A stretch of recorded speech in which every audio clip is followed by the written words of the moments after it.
welcome everybody. You are with Streams, and for those of you who don't know, Streams is a website that's been set up by a group or 4 home educators. We are a group, I guess. Matthew, Joe, Sean and myself. It's a collaborative effort to try and set up something that is a place of encouragement for people. We really enjoy people sharing their own stories for others to read. It's a great way to sort of have a repository for all the stories. But what we also do is we have a whole review section where we can review products and resources for other home educators so they can benefit from the knowledge of others and the experience of others and know whether something's a good choice or not. So this morning, we're very pleased to have with us Sarah Cudmore. I'm going to bring her in. And Sarah is she is a home ed mum, but I'm going to let her tell her story in a minute. But she developed or paid for somebody to develop an app for home educators. But we're going to hear a little bit today about how she arrived at that and had that wonderful idea, and what it can do for us. So what I'm going to start with, Sarah, is just ask you to give us a little bit of background to, who you are, how you started home educating, and, what the home education journey has meant for your family, but then also a little bit of background. Well, perhaps we can come to the background on the app after that. So let's first just talk about you. Hi, thank you so much for inviting me today. I'm really excited to do this webinar. So I'm Sarah. I'm the co-founder of Collage, but my background is that I was in education for 21 years, and the last 9 I was a head teacher of a primary school, and it was always my ambition to just do what I could to give children the best start in life. I've always been hugely passionate about working with children, but during my headship, I went through 3 Ofsteds, and the first Ofsted was incredible, really amazing experience. But just as I progressed in my headship, and I had my own children at the same time, I started to see the education system from the child's point of view. And I started to really see the pressure that children were put under. And even though this was my own school where my children were, it just didn't feel right. And then the Ofsteds, as they progressed, became just about data. In fact, my last Ofsted, I was just about to take half the school to the Isles of Scilly for camp, and they weren't even bothered that I wouldn't be in the school. And then when I said, I can't, because I'm, from a safeguarding point of view, I've done all the prep, I need to be with the children, but I also do need to be here. It's a small school, and I need to share the stories. But it was just about data, and they wouldn't have been bothered if they had seen children. And I really started to reflect on the fact that actually it just didn't feel right. And also the things that were really important to me were kind of life skills and setting these children up for the future, sustainable living. We grew all our own food and tried to use that within our lunches. I had I employed a local chef to actually cook the lunches, and the children took it in turns to actually work with the chef to cook the lunches for all the children. And that was my passion, and it just became harder and harder to try and do that with the sort of pressure from government. So I left the system and thought, I will home educate and give my own children the best possible start, and just loved it. But I'm not going to lie, I found it a really, really hard journey, mainly because everybody around me kept saying, oh yeah, well, it'll be fine for you, you've got all that experience, you'll be great, and your children will be great. And actually, as I progressed, and I obviously started off trying to school the children at home because that felt natural, and it didn't work. And I sort of I had to start really thinking and researching about what I was going to do. And then I started to de-school, and we did that for nearly 6 months. and didn't take the children so long, but it took me more than 6 months. Actually, I started to realize that you don't need an educational background to be a home educator. You need, you just need to be really passionate about giving children the best possible start. And I talked to other home educators about seeing myself as a facilitator and not a teacher. And I follow very much the children's lead, and I just try and open doors for them and let them explore. And I can honestly say, actually, the best thing about home educating has been that I have never done so much research in all my life. And considering I've got an educational background and I've actually done a master's in education, in the last 5 years, I've just read so much. I've worked with so many different people, and it's kind of like that in itself has been a real eye-opener in terms of the education system, and identifying some of the things that are potentially not working. So yeah, that's kind of how I got into this situation. Thanks for sharing that, Sarah. I think a lot of parents do worry about whether they need a teaching background or they doubt themselves. And so I'm going to ask you, do you think that they should be doubting themselves? Do you think parents without an educational background can home educate? I quite early on did a podcast about this because I felt so passionately that actually anyone can home educate. It particularly, I think it is made easier now because there are so many resources out there, and it's very easy to follow a child's passions and interests. And so no, I definitely don't think you need an educational background to home educate your children. And the people that I'm surrounded with are doing the most incredible job without that background, potentially even better than me, because they didn't have the kind of the system stuck in them to kind of keep coming back to, and that kind of whole comparison about what should they be doing at what stage, which is really something I've had to kind of wash out of my system. You're quite right, because I think a lot of people don't realize that there are some things in the curriculum that are very necessary, and that it's good if you do them like sequentially and build on it, but there's a lot actually that is entirely arbitrary. And just there because some blokes, maybe a lady or two in a room, decided that it would be good to learn that at that age. It's actually not tied necessarily to what a child is actually even emotionally ready to do. Yeah, and the key, physically ready to do. And actually the key really for me, and one of the reasons I became so frustrated in the education system was that for me the journey is the child's journey from whatever point they start at and wherever they go, that progression is theirs. And the whole idea that you compare children at any point just doesn't work.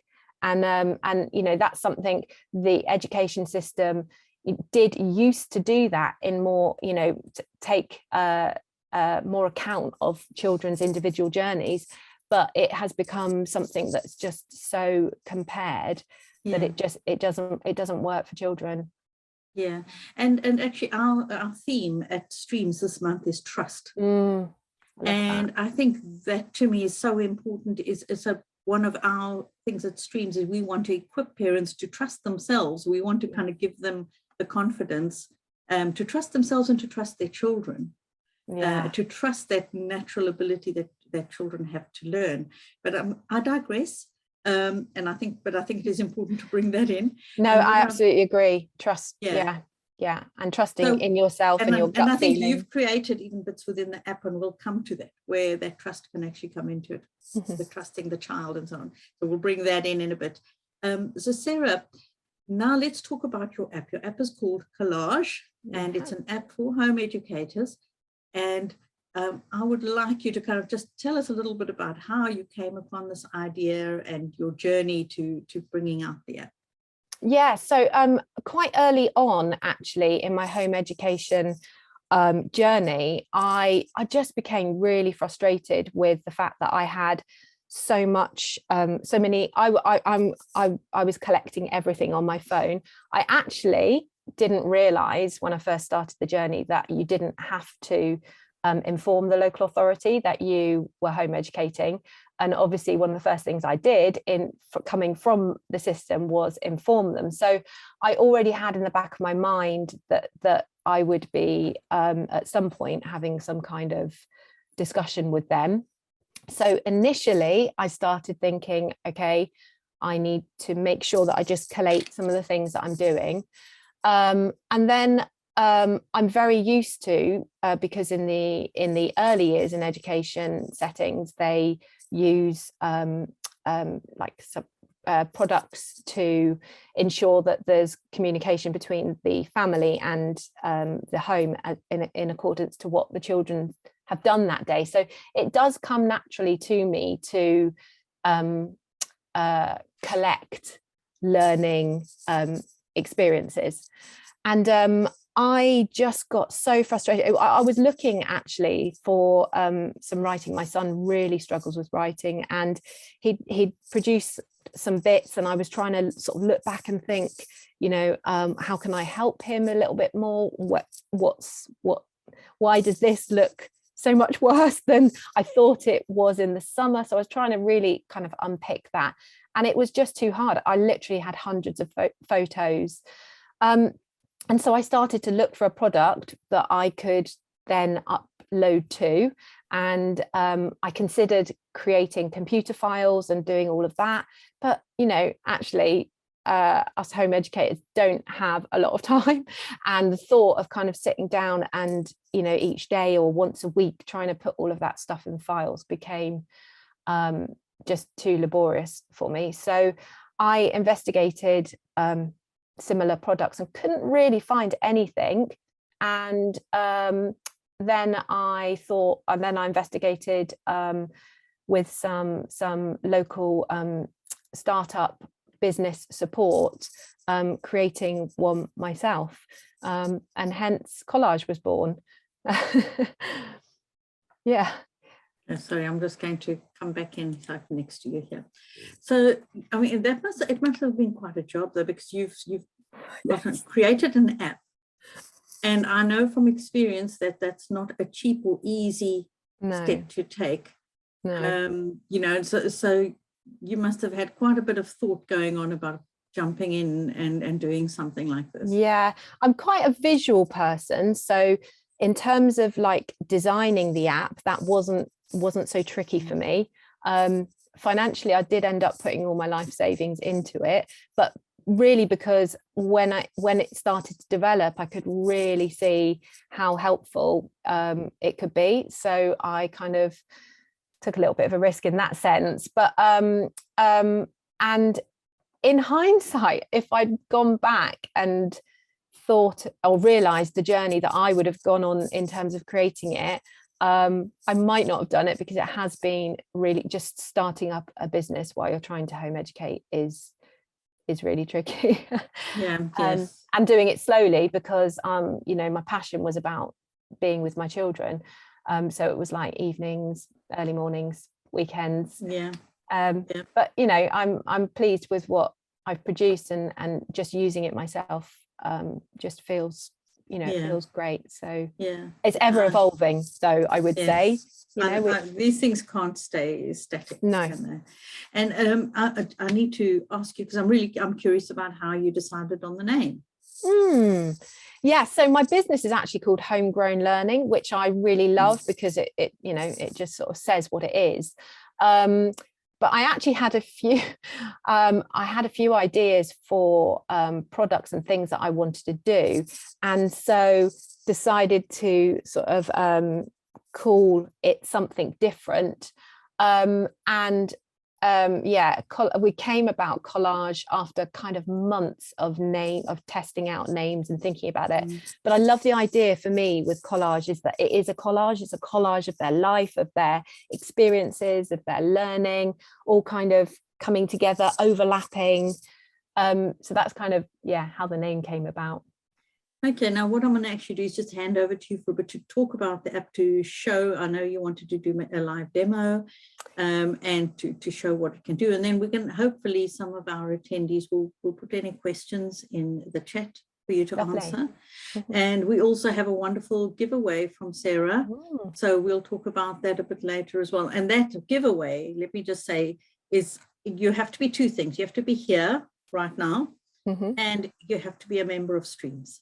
So if you're not a member of Streams and you're interested in the giveaway, can I please advise you to pop along to the website straight away after the session. Go and sign up quickly, because then when we cross-reference, we'll find you there.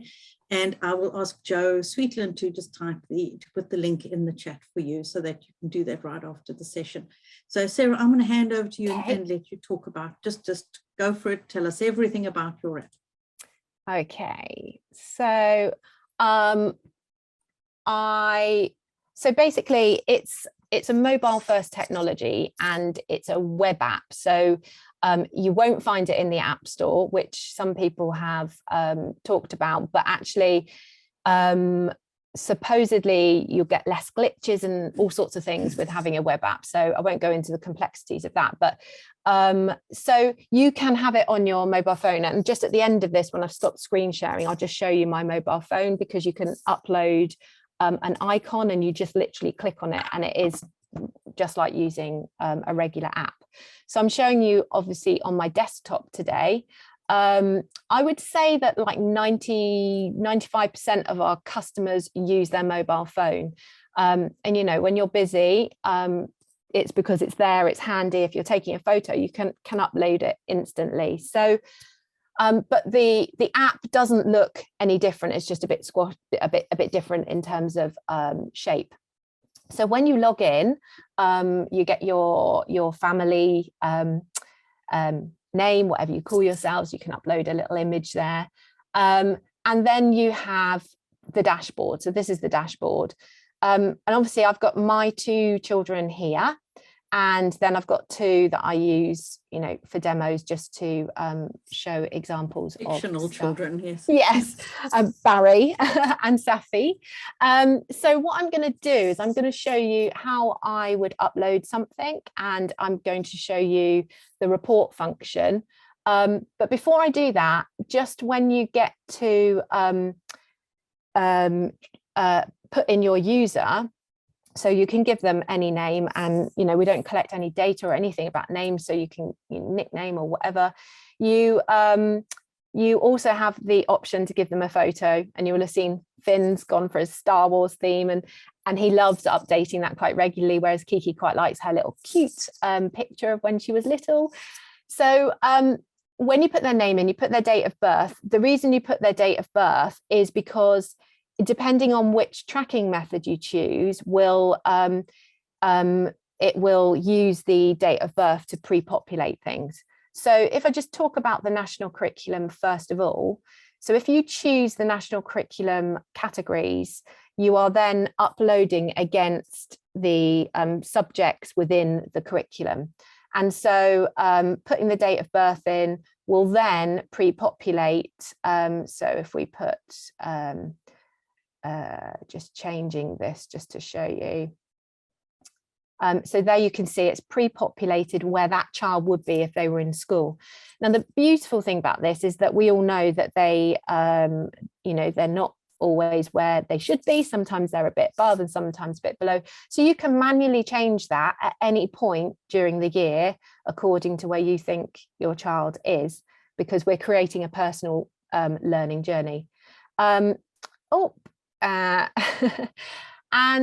so that's one tracking method. When you use the national curriculum tracking method, when you upload, and I'll show you this in a minute, you will get the national curriculum objectives, which you can tick if they meet what you're uploading.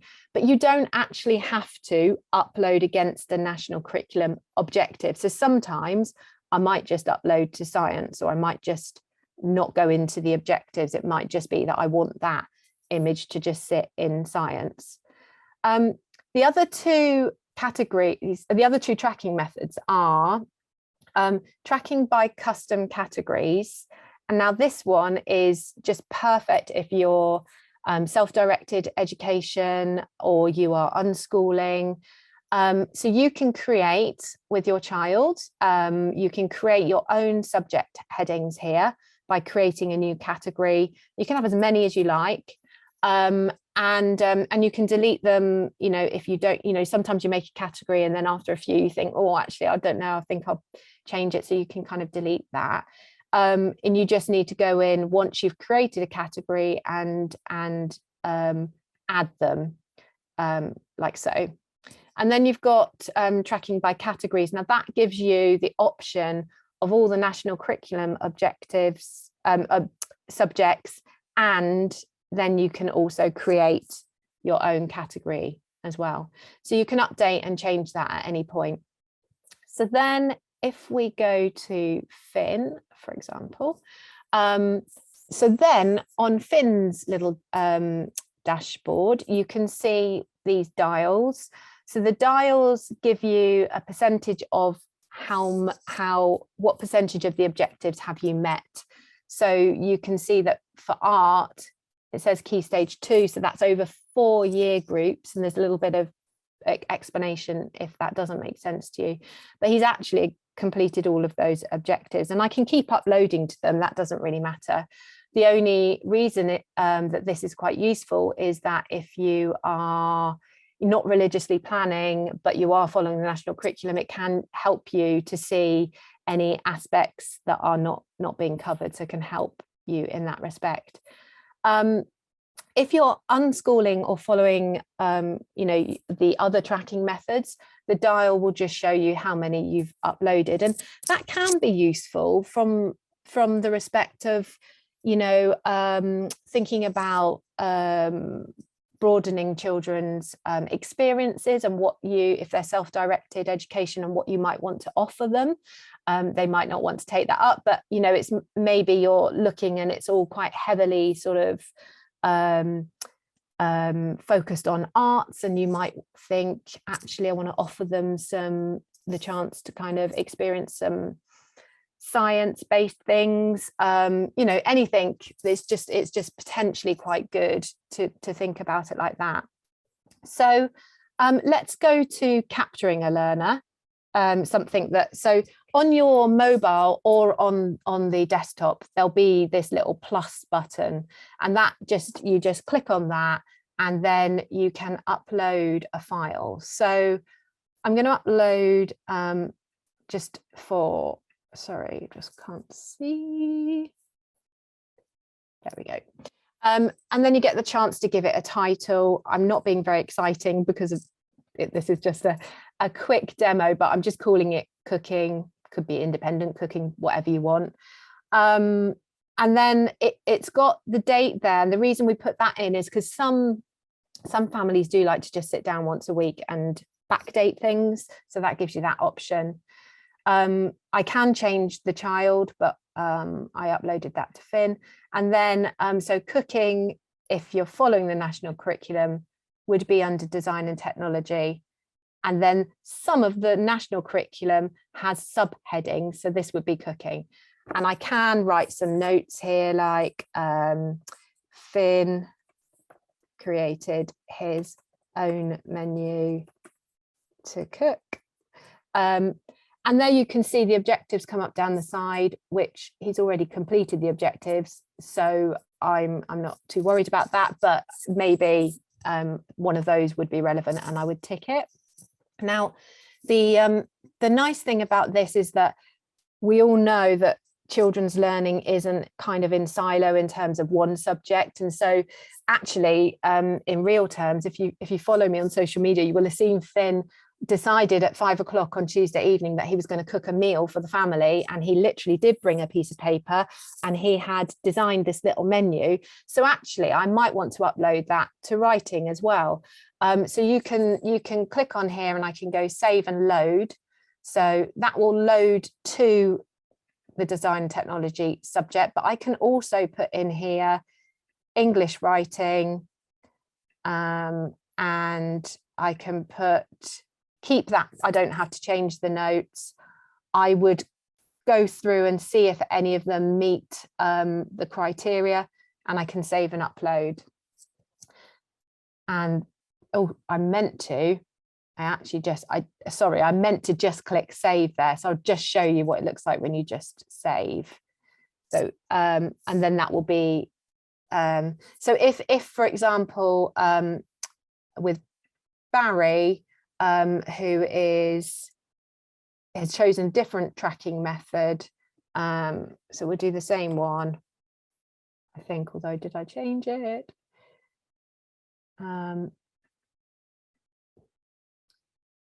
My computer's whirring, like it's probably because you're on the Zoom, so yes. my mind does that and tells me I've got low resources.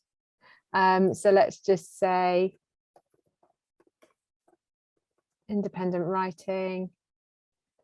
Oh, did I actually? I think when I went into Barry, I didn't. You might not have created categories. No, there, yeah. No, I didn't. If you look at the bottom, I had not applicable in all of them. But so what would come up in that would be the categories that I had selected. So a lot of people use things like collaboration and independence, resilience, and those kind of titles to be uploading to. So I'll just show you very briefly the report function.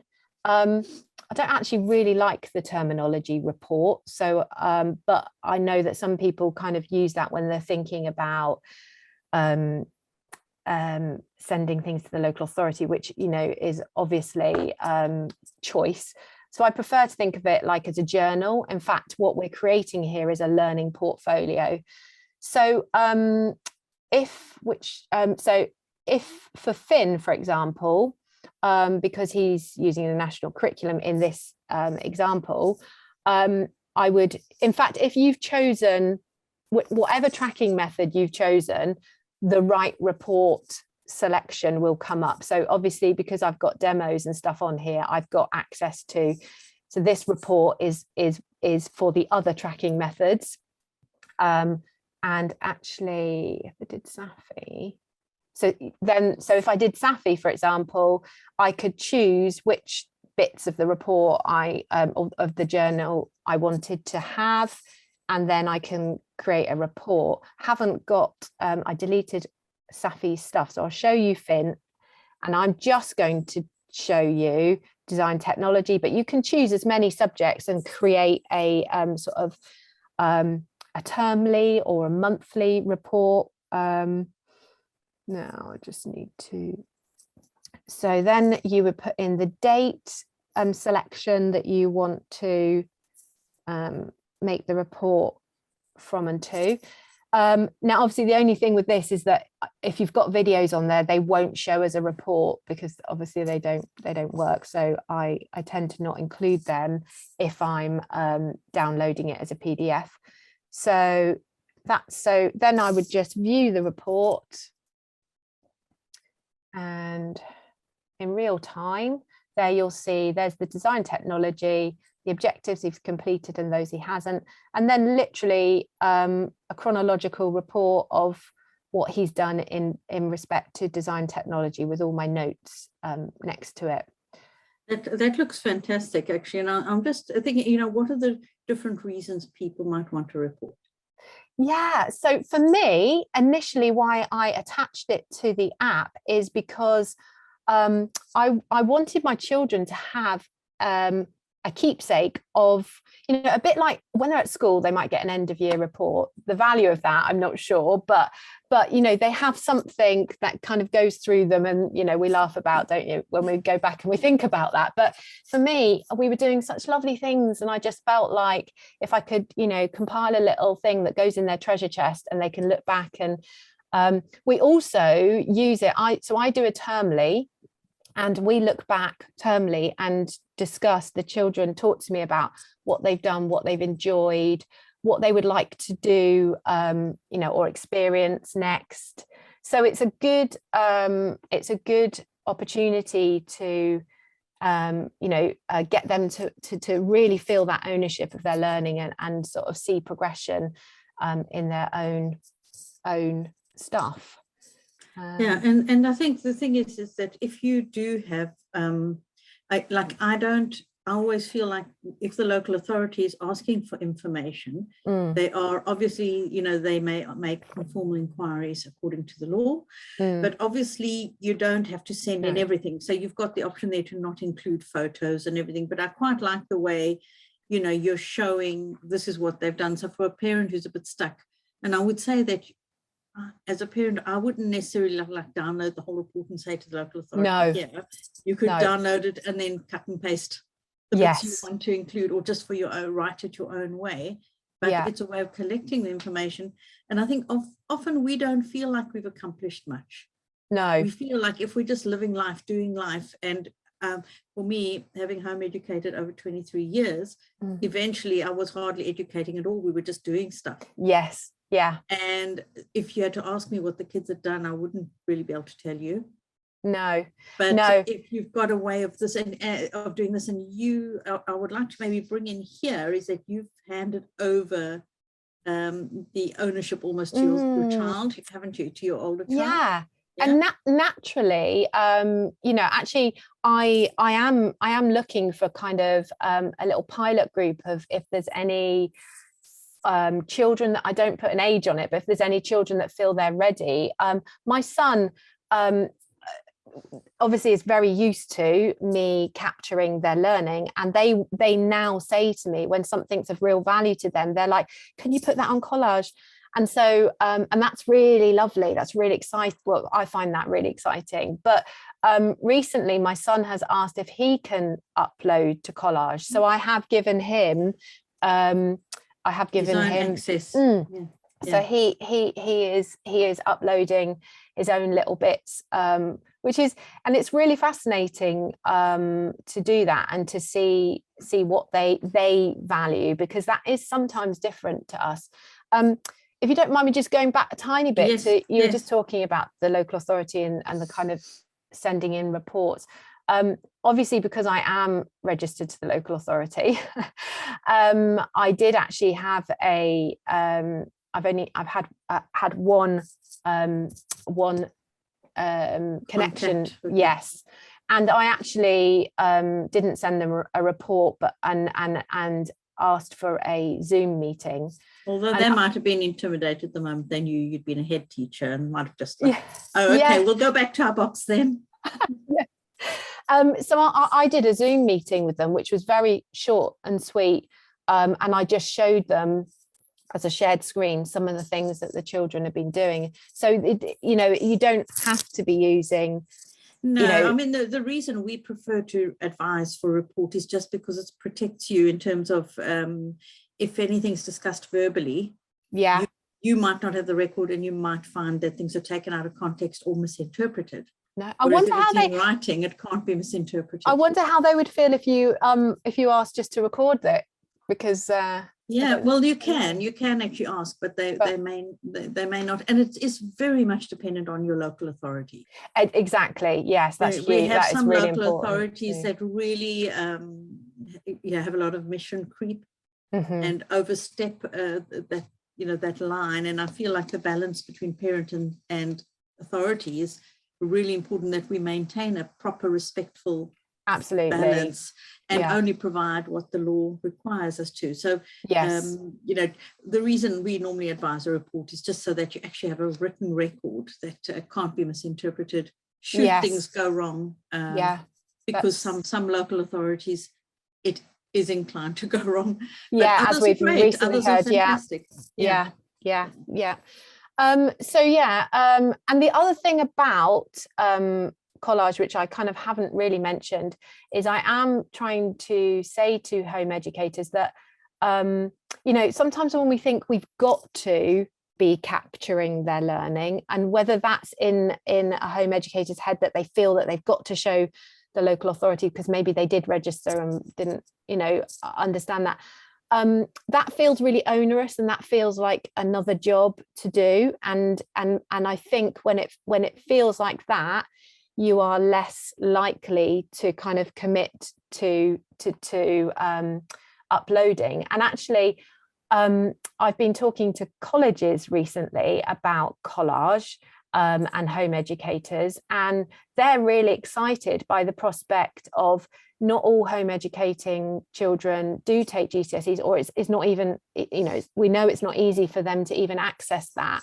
And actually, this provides a really useful tool for them to go it's in. It's a portfolio. It is a portfolio. And in America, universities will accept a transcript or a portfolio. And having taken quite a few of my children through the college system, some of them had GCSEs and some of them didn't. And I always say with a college is you have to give them something to work with. Give them something that they can have the assurance that this child is actually going to cope with the course. And so they are willing to consider unusual applications. And actually, even sorry, I butted in there. But even future employment. I mean, you know, big companies like Google and people like that, they talk about they're not interested in qualifications. So actually, there's mileage in a learning portfolio being useful in that respect too. And I think we spoke about this before we started the session, is that it's something you do it for yourself first. Do it because you want it, and you want the record because it'll help.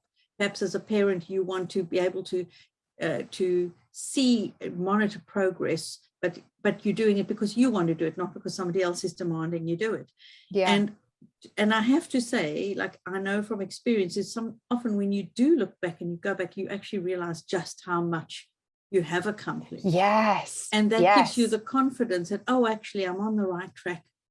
And this is and you know, you can proceed because you actually build up your confidence. So I think particularly, you know, when you're starting out, you know, something like this is incredibly useful. But I think for your children, it becomes their tool later on.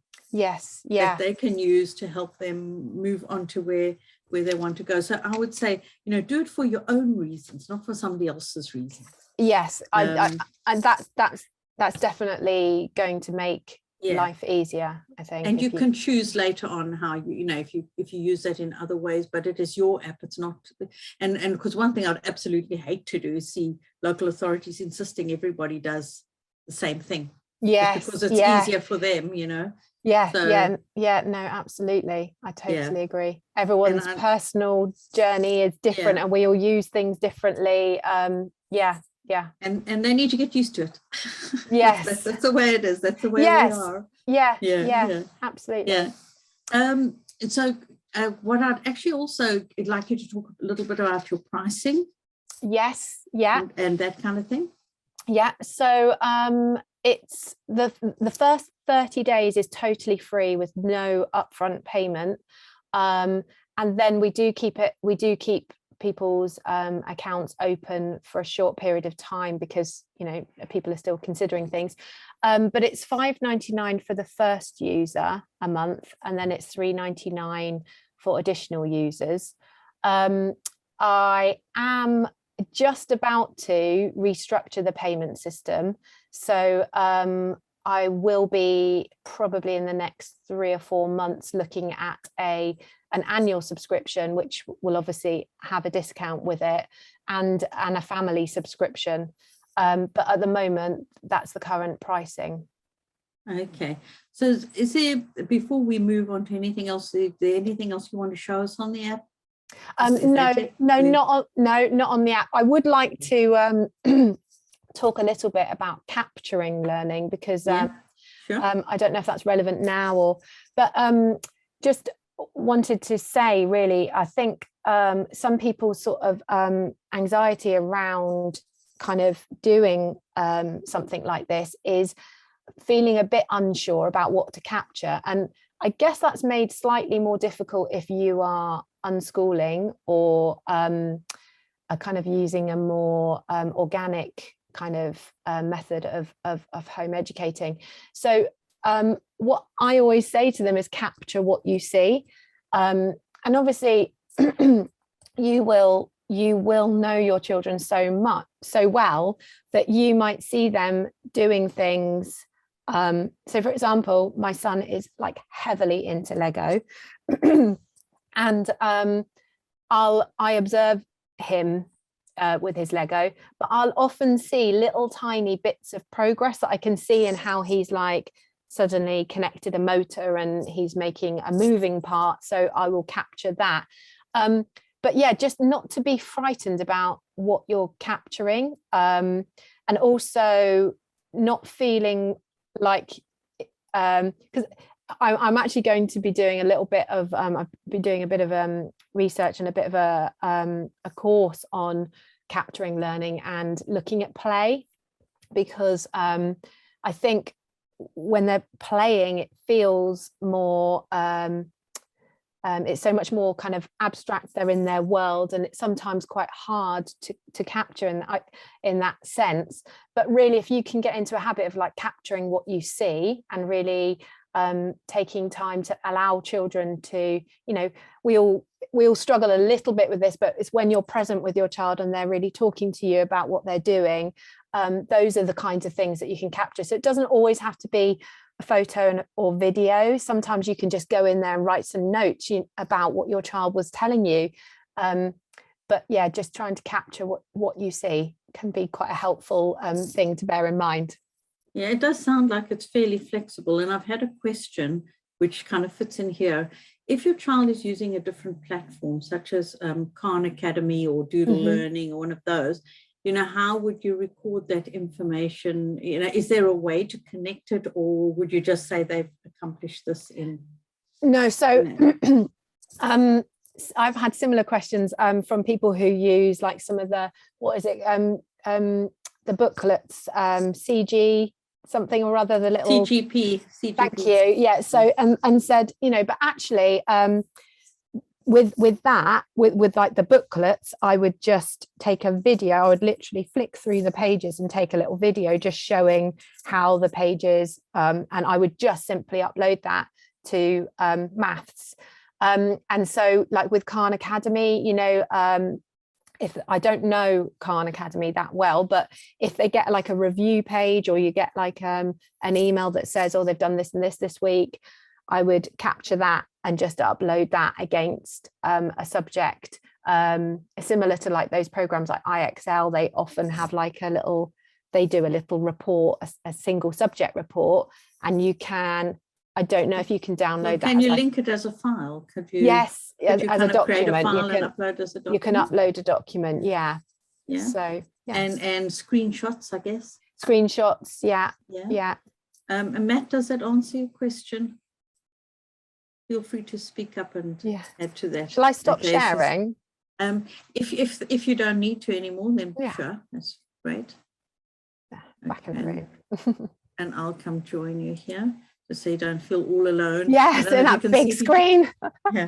Yeah. I mean, to me, that you know, as I said, I've been home educating a very long time, and there's many respects when I see these things coming out, I'm sort of like, oh, gee, you know, that could have been really useful at this point in my life, or at that point in my life, or my child's life. And you know, it's you know, all I can say is to other home educators, you know, if you think this is something that's going to work for you, you should give it a go. You can have a free month to try it out and actually see if it's something you're going to use.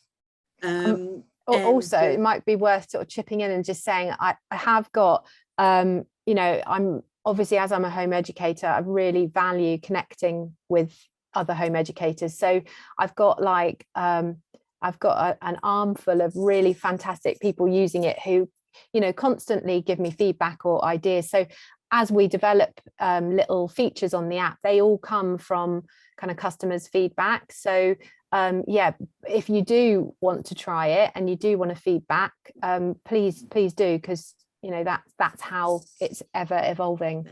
So I've got some more questions for you, so we'll go to those. Jo asked, she said, Sarah, looks amazing, you've done so much work on this. Is there space for the child to add their own self-reflection, and does it go all the way to 18? I imagine it goes all the way as long as you're paying for it. Yes, yeah, it does. You could continue this. It could be a lifelong portfolio, which actually, considering the recent sort of my constant learning, it would be quite useful. CPD, yes, continuing professional development. Yeah. So yes, it does. The national curriculum goes through to Key Stage 3 and 4. If people are interested in that side of it. And the other question, what was the part? Sorry. The other one was, is there space for the child to add their own self-reflection? So is there some other way they can like journal, keep some notes? So what I would suggest in that sense is that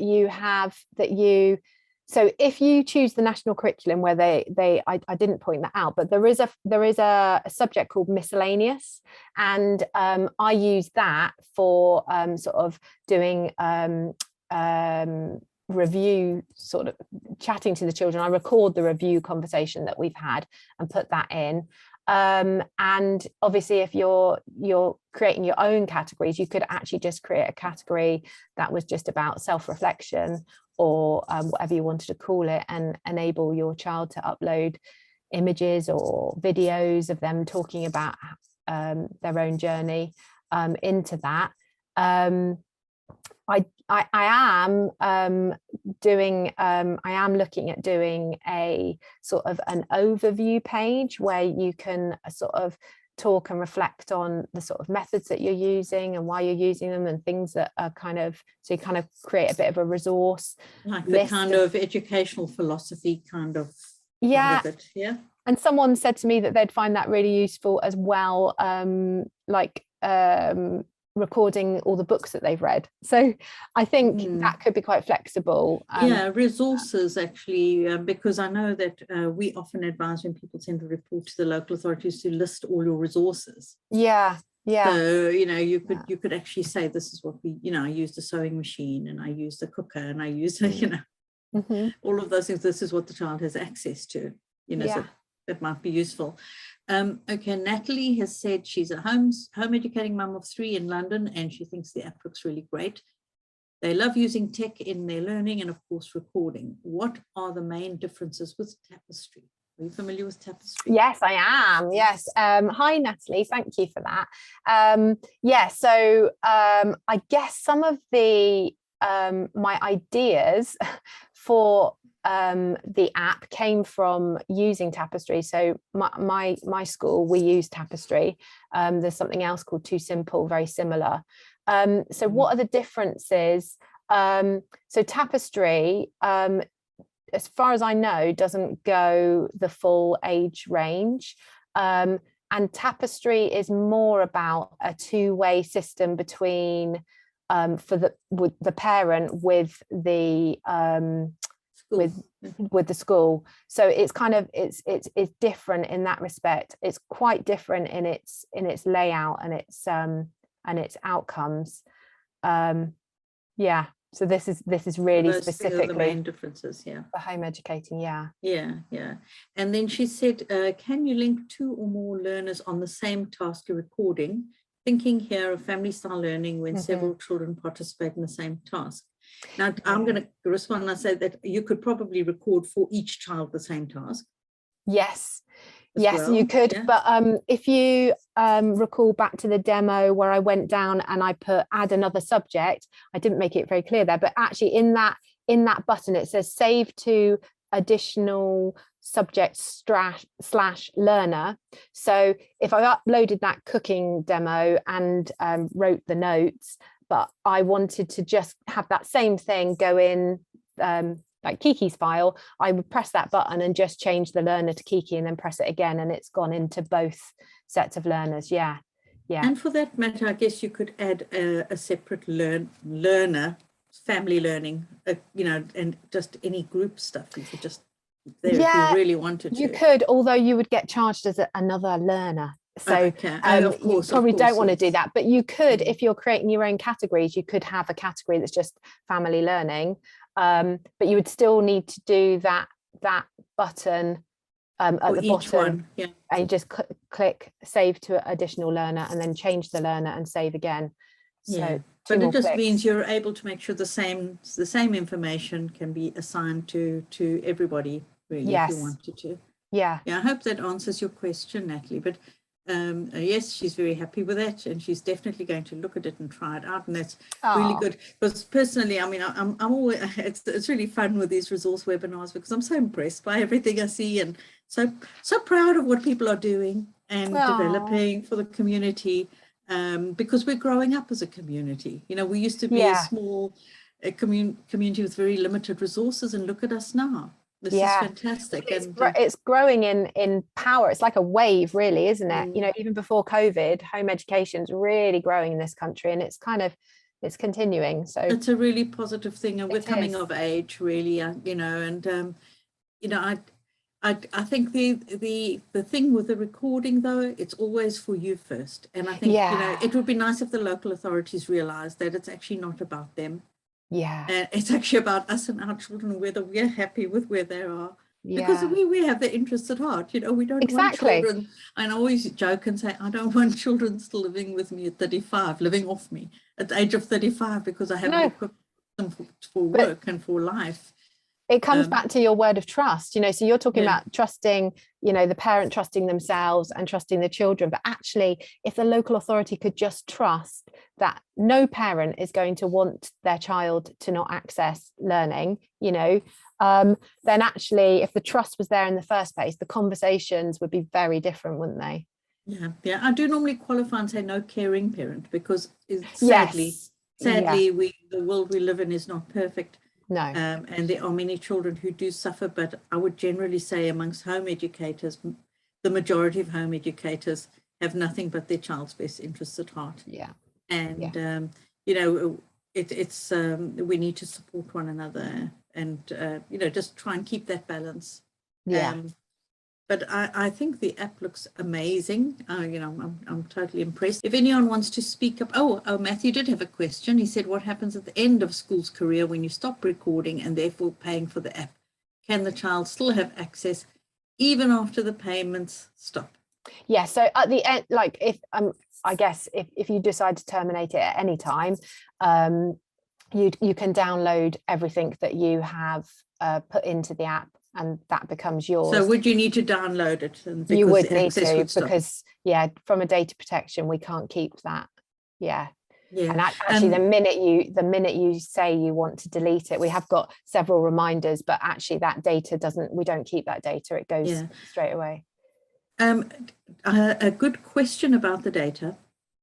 You know, is obviously with an app like this, you have to have some, you know, you have to have some things in place to protect people. Perhaps you just want to say a few words on that. So I've got Cyber Essentials, which is an accreditation to say that you know, we've got all of the cyber safety side of it in place.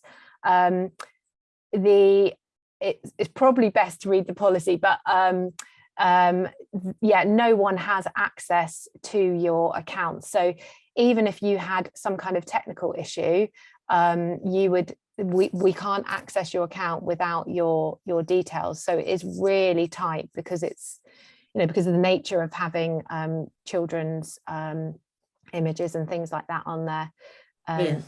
Yes, I think that's just answered Wendy's question about the security of the app. Sarah, can you be found on Facebook or Instagram? Yes, I can. Yes, do you want to put that in the chat? Come and follow me. Yes, I will. I'll put that in the chat now. So if there are no other questions, then we will, I'm just switching on to gallery again so I can see everybody. Then we will finish now, because it's an hour that we've had the joy of everybody's company. So I just want to say a really huge thank you to Sarah for joining us this morning. It's been hugely informative, and I think those who've attended are very pleased they have. This will be available as a recording afterwards. If you're not a member of Streams, can I encourage you once again? Streams is at the moment a very simple website where you can share stories, read stories, share reviews, read reviews, and it's all about home educators. It's totally focused on home education, and we are growing it. We're still in our infancy, and we are growing, and we'd really love you to come along on the journey and help us grow and help us create a bigger community there. At the moment, membership is entirely free and access to everything's entirely free. But in the future, we may also move on to offering more and having a membership subscription. And if you want to know anything more about Streams, if you want to chat to any of us, you know, you can send a message to our Facebook page. The website is streams.education, fairly simple to find. and we would love to see more of you. We will be doing these webinars every month, one resource webinar and one with an expert. We have an interview coming up on the 24th of February with Heidi Conway from Australia, which will be continuing our conversation on self-directed learning. So, please feel free to join us, and for that one to go and register for that. And every time we have a webinar, the registration details will be on our Facebook page and on our Instagram as well. So, it's very easy to kind of just make sure you stay informed with all of that. Thank you very much, Sarah. Oh, can I just say I'm really, really grateful for your time this morning, and it was just really nice to connect and chat about home educating as well. So thank you. Thanks a lot. Yeah, home educating is certainly one of the most positive choices you can make for your family, as far as I'm concerned. Yeah. And it's lovely to see, people making positive steps to support that community. So thank you very much, and thank you everybody for attending. We hope to see you at one of our next sessions.